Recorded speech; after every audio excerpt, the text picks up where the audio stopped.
Reports आती हैं कि आरओ का पानी नहीं पीना चाहिए, इससे इम्यून सिस्टम कमजोर हो जाता है, बॉडी को नुकसान होता है। तो इसके बारे में आप क्या कहेंगे? ठीक है, अगर हम ये देखेंगे पानी सोर्स वाटर जो है जनरली दो तरीके के हैं, एक है अंडरग्राउंड और एक है म्यूनिसिपल। ठीक है, जो अंडरग्राउंड वाटर है उसमें जनरली इम्प्यूरिटीज की खतरा ज्यादा रहता है। ऑब्वियसली जो म्यूनिसिपल वाटर है वो कुछ ना कुछ किसी तरीके से ट्रीट करके भेजते हैं, लेकिन अंडरग्राउंड वाटर में और इसमें डिफरेंस ये है कि अंडरग्राउंड वाटर में तो चलिए डायरेक्टली पानी आपका नीचे से आ रहा है, बट म्यूनिसिपैलिटी में क्या है, एक जगह ट्रीटमेंट होता है, फिर वो पानी जब तक वो आपके घर तक पहुंचता है वो पाइपिंग से जरिए, जो पाइपिंग के साथ जो पाइपिंग है 20-25 किलोमीटर की पाइप्स है, उसमें क्या क्या चीज़ें घुल मिल जाते हैं वो हमें कुछ नहीं पता। पाइप्स की क्वालिटी क्या है, कितनी पुरानी पाइप्स है, क्या क्या चीज़ें मिक्स हो जाते हैं, बहुत सारे मिक्स होते हैं। तो म्यूनिसिपल कॉर्पोरेशन जो जहाँ पे सोर्स है वहाँ पे मेजर करके बोलते होंगे कि आरओ की ज़रूरत नहीं है, लेकिन आपके घर तक वो पहुंचते पहुंचते क्या चीजें ऐड होती है पानी के अंदर वो म्यूनिसिपल कॉर्पोरेशन नहीं बताता है। सो एक खतरा रह ही जाता है। बट हम लोग एक चीज बताते हैं कि अगर आप डायरेक्टली पी सकते हो पानी जो आपके घर पे आ रहा है, चाहे अंडरग्राउंड सोर्स से हो चाहे म्यूनिसिपल हो, अगर आप डायरेक्टली पी सकते हो then you should not use RO. अगर आप डायरेक्टली नहीं पी पा रहे हो, इफ देयर इज, आपका खुद टेस्ट बड बता देगा कि ये पानी मैं पी सकता हूँ कि नहीं। अगर आप नहीं पी सकते हो तो then you must rely on RO, because जो इम्प्यूरिटीज फिर उसमें होती है वो किसी और टेक्नोलॉजी में निकाला नहीं जा सकता। ठीक है। सो इम्प्यूरिटीज जो है टीडीएस के हिसाब से मेजर किया जाता है, टोटल डिजॉल्व सॉलिड्स, राइट। अब क्या है कि टीडीएस, लेट से टीडीएस आपका है 200 मान लेता हूँ, 200 टीडीएस जो कि मिलीग्राम्स पर लीटर से मेजर किया जाता है।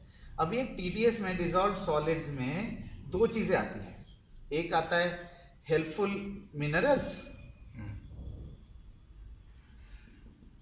और दूसरे आता है हार्मफुल इम्प्यूरिटीज, राइट।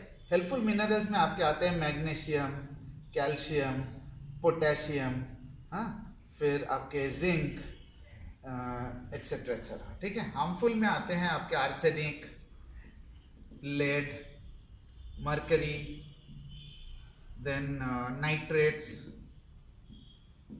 सल्फेट्स, फिर आपके कैडमियम, ये सब आ जाते हैं।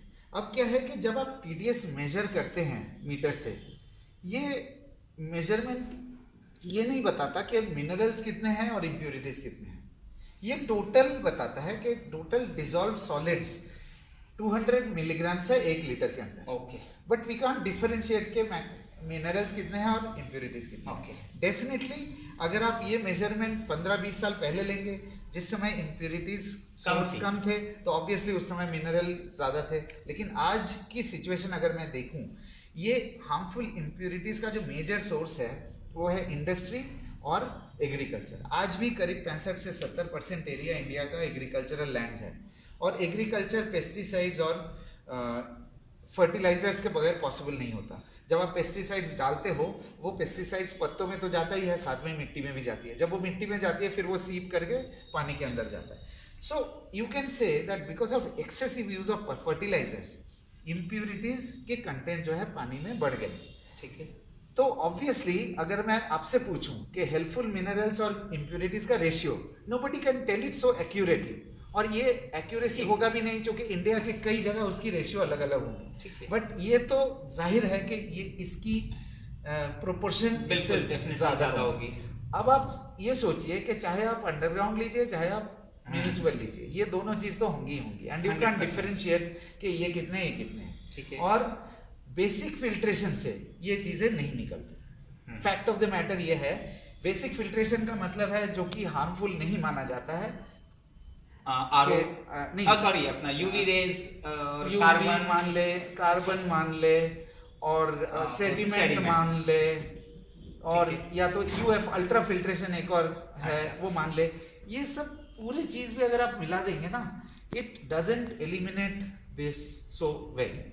तो RO has become almost mandatory. Yes, it is something like a devil, कि हाँ आरओ का यूज करना भी नहीं चाहिए, क्योंकि आरओ पानी के मिनरल्स को निकाल देते हैं, बट आरओ के बगैर ये चीजें तो निकल भी नहीं सकती। Okay. अब ये जो है धर्म संकट के टाइप का सिचुएशन हो। Now if I have to give you a choice, you have 2 glasses of water, right? इसमें no impurities definitely, but some minerals maybe. Okay. Maybe some minerals. Maybe you can consider not much or Yes. maybe no Not minerals. considerable, No minerals. और दूसरा glass है जिसमें minerals तो है, लेकिन साथ में इम्प्योरिटीज भी है। बिल्कुल सही है। और आपको ये भी नहीं पता कि इम्प्योरिटीज की रेशियो कितनी है, बिकॉज यू डोंट नो ना। आज की डेट में जो सिचुएशन है, यू कांट नो के इन दोनों चीज की रेशियो कितनी है। ये 5% है, ये 95 है, या ये 10% है, या 90 है, nobody knows. बट आपके सामने अगर ये चॉइस दिया जाए इन दोनों पानी में से कौन सा पानी आप चूज करेंगे, ऑब्वियसली आप खुद बताइए आप कौन सा पानी चूज करेंगे। इधर actually it is a difficult decision, but आप देखिए अगर आई विल चूज दिस, भले कुछ भी हो ठीक है, कम से कम मैं ये मानूंगा कि कम से कम मिनरल्स भले नहीं मिल रहा हूँ, लेकिन कम से कम बॉडी में पॉइजन तो नहीं जा रहा। Exactly, but most of the people don't understand this situation, और मिनरल्स के चक्कर में वो इम्प्योरिटीज भी ले लेते हैं। जब आप इम्प्योरिटीज लेते हो वो फिर किडनी पे लोड पड़ता है। इनको लालच लग जाता है मिनरल्स का, चलो मिनरल्स आ रहा है साथ में इम्प्योरिटीज भी आ रहा है, चलो ठीक है। But fact of the matter is more we take impurities into ourselves, we are loading our immune system और loading our kidney. I think आपने मुझे एक बहुत अच्छी क्लैरिटी दे दी है।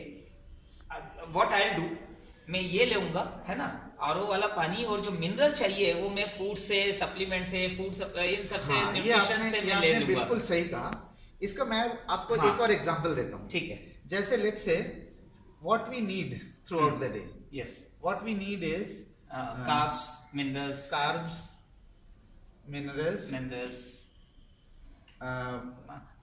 proteins, yes, and vitamins. अब एक और चीज देखते हैं, जो हम दिन भर में खाना खाते हैं, जो दिन भर खाना खाते हैं उसमें कितने परसेंट उसमें पानी होता है। पानी जो है, जो हम पानी पी रहे हैं, our body is 70% fluid, right? It is not 70% water, it is 70% fluid. तो ये क्या सिर्फ पानी से ये फ्लूइड रिप्लेनिश हो रहा है या बाकी चीजों से भी हो रहा है? So let's say fruits, yes, vegetables, definitely, dal, T, coffee, any liquid जो भी हम ले रहे दिन भर, juice, even let us say samosa और पराठा, okay, पकोड़ा, राइट। अब ये देखते हैं कि फ्रूट्स में लगभग 80-90% to 90% फ्लूइड्स है, ठीक है ना। वेजिटेबल्स में भी लगभग 70 to 80% फ्लूइड होंगे। दाल में लगभग 60 to 70% फ्लूइड होंगे। टी कॉफी में भी लगभग 70% के आसपास होंगे। जूस में 90% फ्लूइड्स होंगे। समोसा में भी अगर आप 15% के 20% के आसपास तो फ्लूइड्स होंगे।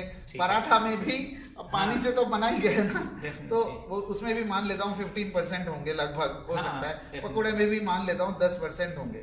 सो अगर हमारे बॉडी को फ्लूइड्स की जो जरूरत है, वो ऐसा जरूरी नहीं है कि वो सिर्फ पानी पीने से ही फ्लूइड की जरूरत पूरी हो रही है। फ्लूइड्स हमारे खाने से भी और पीने से भी पूरे होते हैं। सो लेट अस से हम लोग 2 से 3 लीटर पानी पीते हैं, मान लिया उसमें कोई मिनरल्स नहीं आया, बट हम जो खाना खाते हैं उसमें से जो फ्लूइड्स हमारे शरीर में जा रहा है, इसमें ये सब चीजें तो आ ही रहा है ना। डेफिनेटली। अगर बाई चांस मान लेता हूँ कि इसमें ये चीजें नहीं आ रही, कार्ब्स, प्रोटीन्स, विटामिन्स का सोर्स ही तो फूड है, और हमें ये भी मालूम है कि ये 3 चीजें आज की जो सिचुएशन है उसमें वो पूरे नहीं होते। So obviously people are taking some supplement or the other. People who are associated with Vestige, they are taking Vestige supplements. People who are not associated with Vestige, they are taking other supplements from the market. I don't want to name them, but आपको मालूम है other supplements क्या मिलते हैं market में. So I hope I have made. Yes.